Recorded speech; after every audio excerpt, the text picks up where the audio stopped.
going to take you through what I've found in all of my research. I was, just up all night long, just studying, reading, everything so that you don't have to. Isn't that great?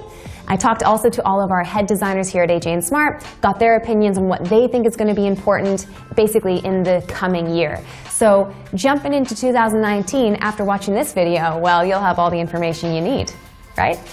Right. So let's just get started. Basically, I'm going to take you through, I've got all these tabs open of the things that I've found that I think are really important. And of course, it's not just this one person who I'll show you has mentioned the trend. It's probably come from various different points, but I'll show you kind of what I think are the big ones that just kind of kept popping up. So the first one that is also, I think, for me, most interesting is the minimalism trend.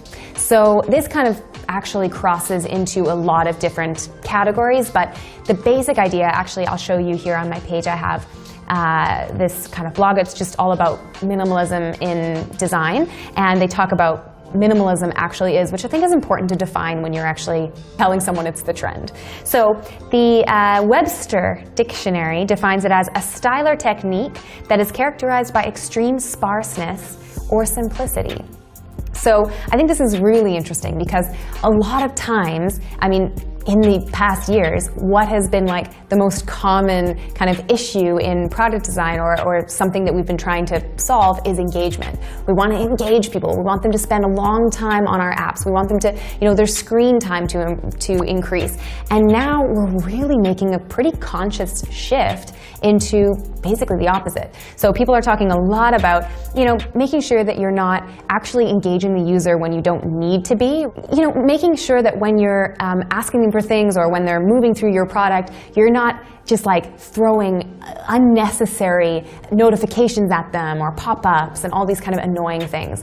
People are even more like anxious and busy and overwhelmed as it is in this modern world. So I think it's important that we as product designers and in this industry are just kind of being mindful of that. So another thing from this Anas Nasir, he talks about like time-saving design features. Like people are really, really busy. So you want to actually make sure that the time that they spend using your product or your service is for good reason, or you're actually providing value for them. So, talking about designing with common user navigation patterns, context-specific features, that's interesting. Gentle nudges, he calls them, which I think is kind of interesting. I hate that he says the word pop-up, though, because I think the world would be a better place with less pop-ups.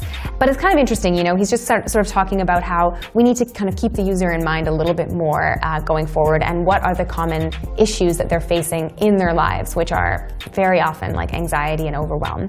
He also down here talks about like getting rid of common annoyances. This is an interesting article. He talks, people are using an average of 30 apps per month and about 10 a day, which is a lot, actually. Interesting that he talks about 2019 could be the beginning of the end of passwords. So actually just using like verification codes and not having to think of all of these passwords constantly is going to be kind of helpful. So talking about here page load times, storage space, transitioning from one device to another, that's interesting.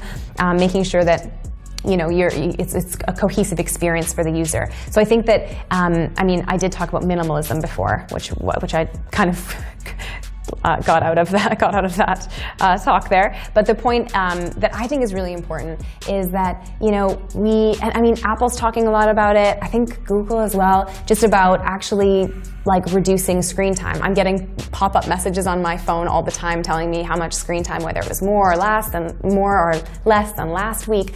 And I think that is important to be conscious of moving forward into 2019. So first one, minimalism.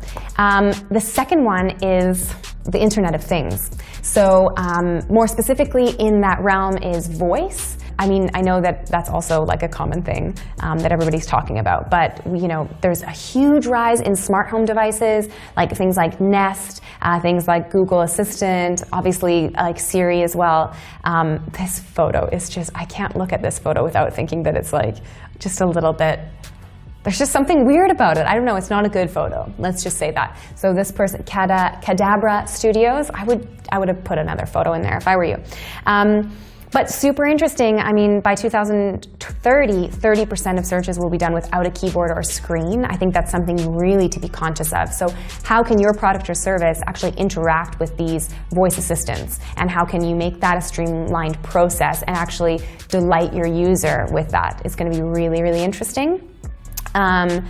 Yeah, so let's talk about e-commerce here. Yeah, so combining voice technology and preset commands. So customers can simply ask for what they want and get it. I mean, a great example of this is how Google Assistant has actually integrated with Uber. Basically, what they're doing is you can actually say to your Google Assistant, order me an Uber to go to work. And Google Assistant knows where you work, they know where you live, and they can just order it instantly without you having to put in all of that extra information. It's a really good example of integrated voice interfaces. So that is definitely going to be a big one. The third one, which is cool for me because I work a lot in this sort of category, is the third kind of trend that a lot of people are talking about is content-focused experiences. So this is coming from like a prediction, upcoming UX trends from Academy XI. Yeah, it's super interesting. They're talking about how you need to make sure that the content that you're actually showing the user and the way that you're guiding them through it is like a delightful experience and isn't, you're not giving them too much, you're not confusing them, you're not overwhelming them. So it's like 2019, one of the biggest trends will be the ability to tell compelling stories around a digital experience. I think that's really, really important to think about. They're talking about like live video and video ads, so that's more like the marketing around your product, but also super important to keep in mind. I mean, we talk about it all the time, how UX design and product designers should know more about the business, more about the marketing of their products. It's really important to keep that in mind when you're building them. Yeah, I think that in summary for the content-focused experience is the idea is just that it's important that people have a nice, pleasant time interacting with your product or your service. So it means that like words actually matter a lot. The content, whether it's video or animation or just text, it's important that you think a lot about that, and that shouldn't be a second step. It shouldn't be, even the content writer, the copywriter should actually be involved in sort of more in the development phase. So I think that's really interesting moving forward into 2019. The next one is talking about, it's down here. This one was also from Anas Nasir, and he's talking about making personalized experiences for the user and how, making them a little bit more streamlined. So, whether it's in the form of emails based on knowledge of previous website interactions or text messages, it's important that your UX is actually personalized to the user.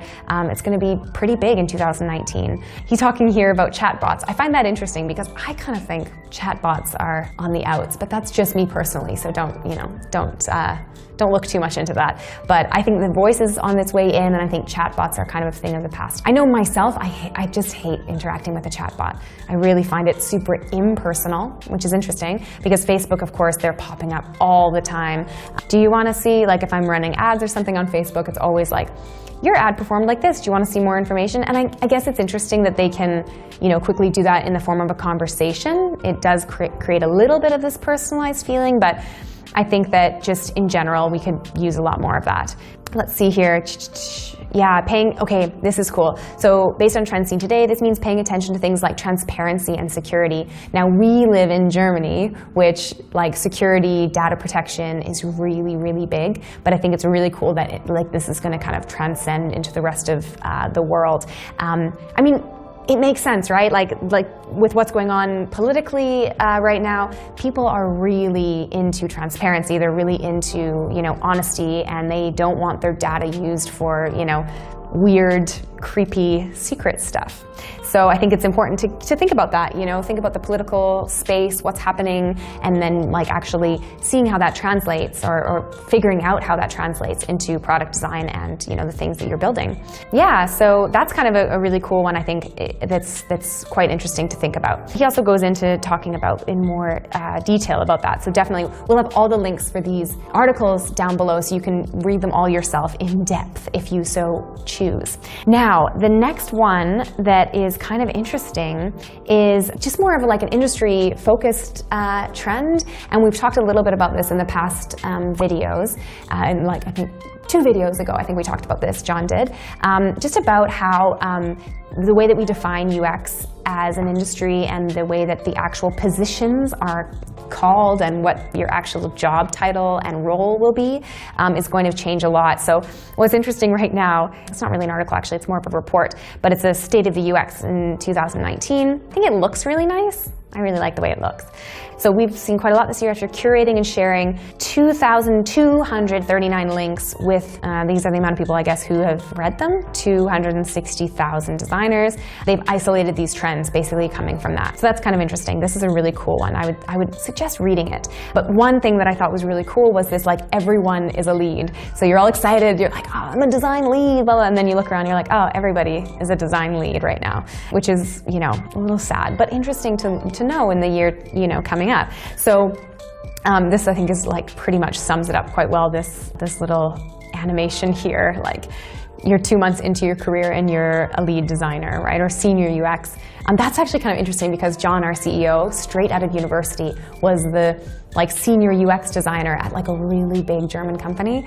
And I think it's kind of funny. It's very telling for where the industry was at back then. So we are seeing a bit of a shift, but what's interesting is based on like a scan of the market, there's like everybody's looking for senior UX designers. It seems like that is sort of the base level for what you need on a product team, and I think that is going to maybe shift a little bit, you know, going forward, because we've got a lot of entry-level UX designers coming in and they won't have the knowledge or experience to be seniors. So I think that's really something kind of interesting. So they kind of sum up 2019, we start looking at seniority through new lenses. So be proud of your lead title, you know, that's cool, but if you consider seniority from the perspective of how much impact you're able to make, then you have a better sense of where you are along in your career trajectory. That's really interesting. So then they kind of go on to talk about actually strategy and making sure that you can be a bigger part of the business other than just, you know, creating, you know, the visual design or even the experience design.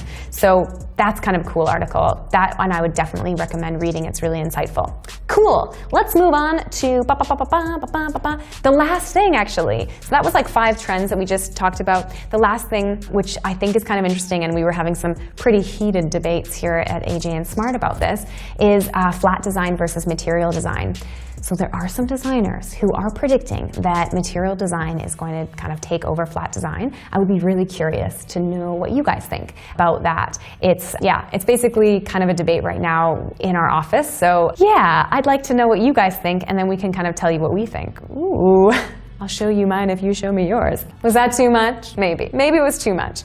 Sometimes I am too much. Okay, good. So yeah, I'll put this link down here as well so you can kind of actually learn what the difference is between the two things. Yeah, maybe we can just go through really quickly. Flat design, so yeah, entirely opposite of side design, absence of details. So flat design, absence of details, simplified and faint colors.